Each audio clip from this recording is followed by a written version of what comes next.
Hello, my beautiful souls, para sa ating mga Aries babies. So, let's see ano bang aasahan sa 2024, mga Aries babies natin. Okay. Aries babies. For your 2024 quick reading,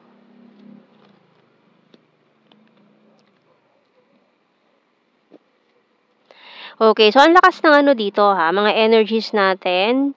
Maybe you're dealing with a Libra, Virgo.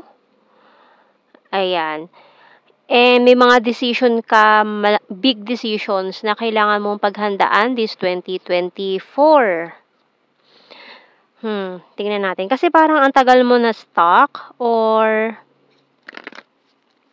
parang natakot ka mag-take ng risk dahil sa mga failed or mga pinagdaanan mo this 2023, a lot of trauma. So, parang nag-aalangan ka ngayon na mag-take ng risk.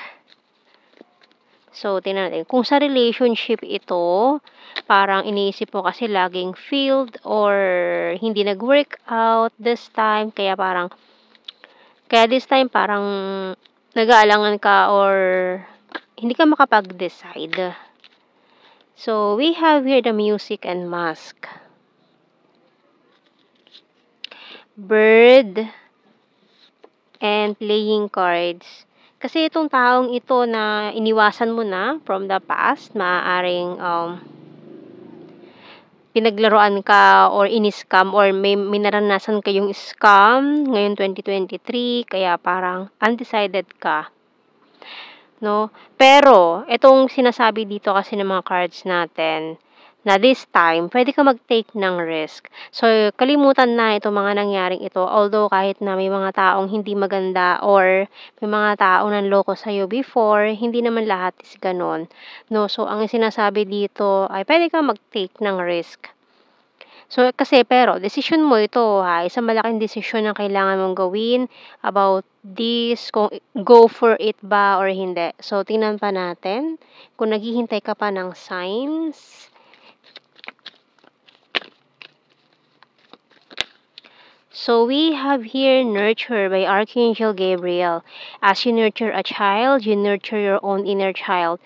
Both activities are important for you right now. So, marami sa ating mga Aries ang nag-heal na mga childhood wounds, mga past childhood traumas. Maring ito yun isa sa mga nag-cause ng a lot of trauma sa'yo. Mga childhood memories, childhood traumas na kailangan mo nang i-heal ngayong 2024. Kasi yun ang nag-hold back sa'yo eh. So, yun ang pumipigil para makuha mo itong mga goals mo, itong mga dinidream mo, itong mga dreams mo in life. So, kuha tayo ng sa tatlong initials dito for my Aries babies. Letter V, L, A. So, ayan ang mga initials for you, Aries. So, kuha tayo ng tarot messages, oracle cards natin. We have here, I watch you from afar. I'm being defensive and feeling left out in the cold. So, maaari may mga separation anxiety na nangyari. And I want a family with you. May mga parang I want you back and I have multiple opportunities. Kasi parang takot ka nang maiwan eh. Kumbaga dati siguro ito yung isa sa mga childhood traumas na pinagdaanan mo na iniwan ka or pinagpasapasahan ka nung bata ka or hindi ka nakaramdam ng ganong genuine love or parang feeling mo malayo yung love sa'yo ng parents or guardian, ganon. So, parang ganun ang nangyari. Kaya parang hindi ka madali na magtiwala ngayon. Pero this time, 2024, it's about taking risk kung ano man itong pinaplano mo, lalo na kung about sa iyong finances, mag-take ka ng risk para dito sa mga goals na ito. And let's see some spirit animals dito. Ano ba mga messages ng ating mga spirit animals for my Aries babies?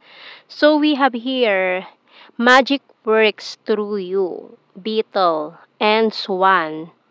At tingnan mo 'to, oh, time for a deep dive. So, it's a go for it, 'no? Go for it dito sa mga, pinapangarap mo na ito kasi it's about time na ituloy mo na itong mga plano mo. And that's your reading for this, year, Aries, and see you sa ating mga susunod pang reading.